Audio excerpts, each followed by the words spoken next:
We'll begin in Nigeria's northwest, where survivors of the accidental bombing on the Tudun Biri in the Igabi local government area of Kaduna State have said they were bombed twice by the Nigerian Army.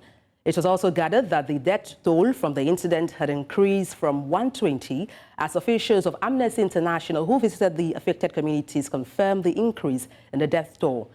While the Army claimed responsibility for the incident, the National Emergency Management Agency had on Monday night put the casualty figure at 85, adding that 66 victims sustained injuries.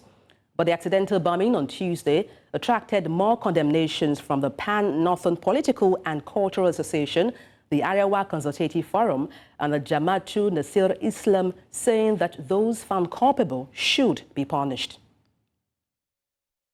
The Nigerian Army says it will take full responsibility for the unfortunate drone strike, which left many residents of Tudun Biri dead, as the Army was trying to target bandits using a drone strike. The Chief of Army Staff, during a visit to the community in the Igabi local government area of Kaduna State, Nigeria's northwestern region, expressed regrets at the incident, saying an investigation is already underway. Amadi Uyi has details. The Army Chief had visited the community in company of senior officers of the Army.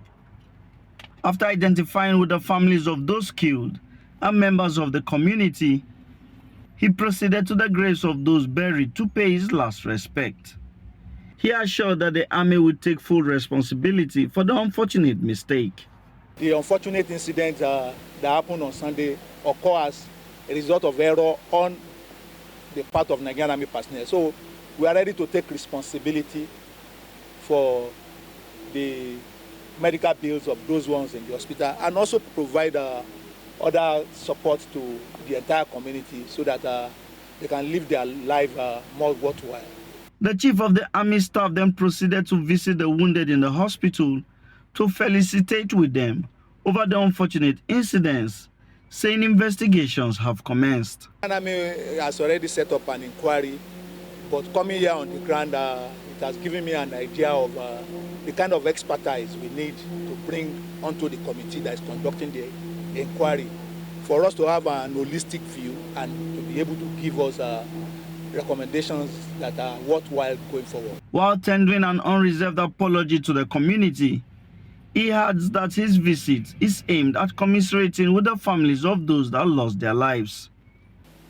Drone observe the movement of people suspected to be bandits, and having trailed them for some time, the decision was taken to conduct a strike based on the observation of some tactics usually employed by bandits. Unfortunately, the reports we got thereafter revealed that it was innocent civilians that the drone conducted a strike on. And so, with the reports emerging, I feel it is very essential to come physically to the ground, first to commiserate with the people of Tudun Biri that suffered the unfortunate incident of the Nigerian Army drone strike, loss of lives.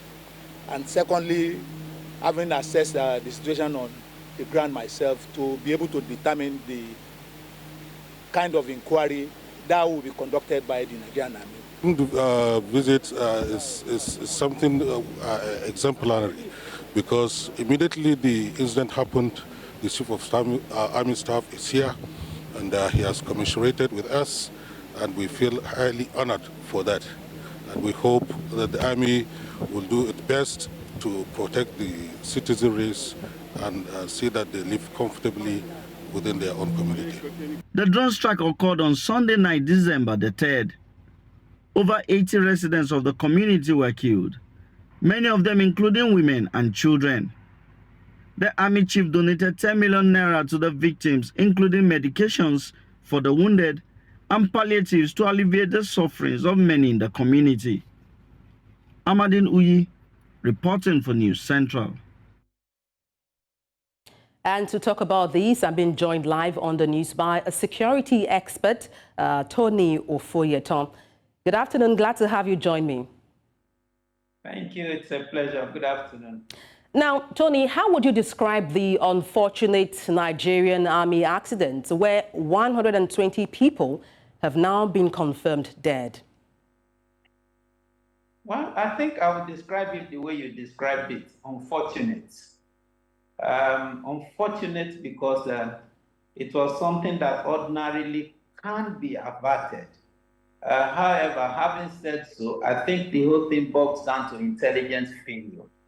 Intelligence failure because from the way the chief himself explained, invariably the information was gotten between the time of executing and the time of getting the information. The intelligence has actually shifted, and that actually resulted in the mistake. Now, having said so, I think it also boils down to the fact that the ground operation and the area operation, that means that there was some moment of disconnect, because what they ought to do was to perpetually work together all through. So if at any point in time there's a break in intelligence, that short period of break can lead to casualties like this. That is why you hear things like mistake. Why we are emphasizing this is because it's more or less like a reoccurring decimal. Between 2014 and 20... If I may just chip in. 2014 and 2017. Permit me to chip in, Tony. Just permit me to chip in. Apologies for cutting you short. I was going to go there. You talked about intelligence failure, a disconnect between ground operation and area operation. Now, we understand the Chief of Army Staff, Tarid Lagbaja, has apologized. But, Tony, isn't this excuse one too many? Like you rightly mentioned, this is not the first time. In 2017, we had over 300 civilians reportedly killed in pursuit of bandits in Kaduna State. In 2022, in a community between Benue and Nasarawa State, we have a record of 26 civilians killed in that area. Also in 2022, there was a report of 1 killed and 13 others injured in a particular state in Nigeria. What do you say to all of these excuses and mistakes, one too many? I think that is why this thing is coming to the front burner. And that is also one of the reasons why Nigerians are a little bit skeptical when it comes to the apology of it was a mistake.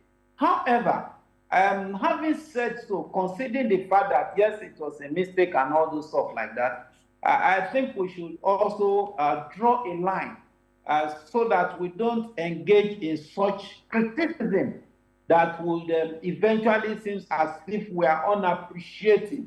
The only thing I would say is that the military should put its house in order. Professionalism is very key. Those that are manning the area, what do you call it, the drone, that is the unmanned area vehicle, and those that are even the fighter jets and the like, there must be training, retraining, core specialization. Now, also, the Army and the Air Force must work symbiotically, because the primary field of operation of the Air Force is the air.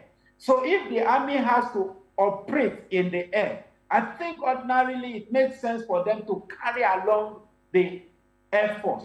Now, that was not done in this situation. So maybe the Army want to look at that. Then, of course, they must be able to investigate as to what went wrong. Was there a compromise of information?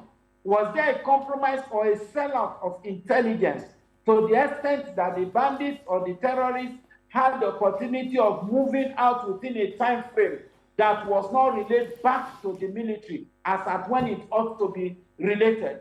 Then you also want to look inward into your own security information. Do you have moles there? You have sellouts there, you have spies there, you have espionages there. Now, these are things that must perpetually be looked at by the military, and especially all of them. If you want to prevent things like this, you must also understand that before you procure technology, the first thing you do is to train people that understand that technology inside out and that can troubleshoot, so that when you have reason to abort, even if it is the last second, they know what to do to abort at that point in time. Because you are talking of intelligence failure. Now, at one point in time, Did you realize it was intelligence failure? Was it during the attack or after the attack? Don't forget that it was not just one bombing. I think about 2 or so, went off before this whole thing. At an initial stage, there was denial until it became obvious that denial would not help. We salute the Chief of Army Staff for taking it upon himself to be there. That is leadership. We give it to him. But now, it must not occur again. Okay. If it keeps occurring Permit me to interject, Tony. Permit me to interject, Tony. I have a couple of questions still lined up for you. You talked about technology. Let me find out from you. You are a security analyst. Do you think the Nigerian Army, the Nigerian Air Force themselves have up-to-date technology and apparatus in terms of curbing banditry in Nigeria? Well, don't forget that what we operate in Nigeria is more of an asymmetric warfare. So you may not be able to size the military capability with that. We are not in a proper war. But having said so, the military in general have the capacity and capability to be able to deal with the bandits. The only thing they try to do is to reduce civilian casualties. If it were to be maybe a cordoned area where you have exclusively the bandits or the terrorists, it will be a different ballgame. What the terrorists has done is to come into the villages and use the civilians as their human shield. And because they are using civilians as their human shield, that is why it becomes a little bit challenging for the military, fishing out the civilians. Okay. Now, they have also been able to threaten the civilians to the extent that the civilians are afraid of giving information to the military. And because of that, they know that if they give the information to the military, the bandits will withdraw out of the village, come back, and attack the village. It has If I may, Tony, there's been criticisms, regarding the president of Nigeria, Adebola Tinubu, saying that he should have made a physical visit to Kaduna State and see for himself the situation of things, that happened in terms of civilians losing their lives. What do you make of that? No, let's not politicize security. Let's not politicize security. The fact that Mr. President is not there does not. When the Chief of Army Staff is there, that is his primary responsibility. The president can't be everywhere. Let's just be realistic. What will the president's presence there do? Resurrect the dead? Except we just want to be. I don't know the president, but for me, those are not things that are very fundamental to me. What is fundamental to me is training those that man our technology in such a manner that their precision is impeccable. That is what I'm interested in. Things that will not make this to happen again. From 2014 to date, we've lost almost 500,000 human beings.